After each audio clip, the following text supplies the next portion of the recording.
4 মাস শান্ত থাকার পর ফের উত্তেজনা ছড়িয়েছে থাইল্যান্ড কম্বোডিয়া সীমান্তে। গত রোববার থেকে শুরু হওয়া সংঘাতে 2 দিনে নিহত হয়েছে অন্তত 7 জন। নিহতদের মধ্যে 6 জন কম্বোডিয়ার, 1 জন থাইল্যান্ডের সেনা সদস্য।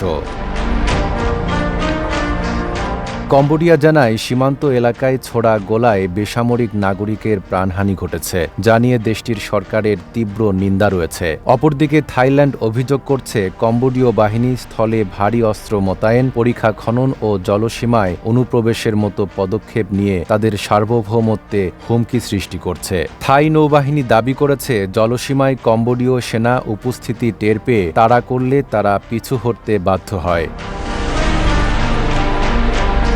180 বছরের পুরনো পান্না ত্রিভুজ এলাকার ভূখণ্ড বিরোধী 2 দেশের সম্পর্ককে দীর্ঘদিন ধরে অস্থিতিশীল করে রেখেছে। ডায়ালগ সুবাসিত টয়লেট ক্লিনার, যার পাওয়ার প্লাস ফর্মুলা টয়লেটের কোনায় কোনায় পৌঁছে 99.99% জীবন ধ্বংস করে।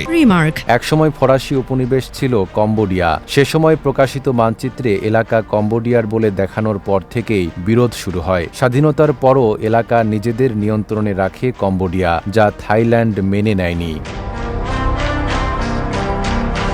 দীর্ঘ সংঘাত ও বহু প্রাণহানির পর 15 বছর আগে যুদ্ধবিরতিতে যায় 2 দেশ। তবে গত বছর থেকে আবার উত্তেজনা বাড়তে থাকে এবং চলতি সপ্তাহে তা নতুন সংঘাতে রূপ নেয়। থাইল্যান্ড অভিযোগ করেছে কম্বোডিয়া গোপনে সীমান্ত এলাকায় ল্যান্ডমাইন পেতে রেখেছে, ফলে কয়েকজন আহত হয়েছেন। জাতিসংঘে অভিযোগ জানানোর কয়েক ঘণ্টার মধ্যেই থাই সীমান্তে গুলি চলে এবং উত্তেজনা জোরদার হয়।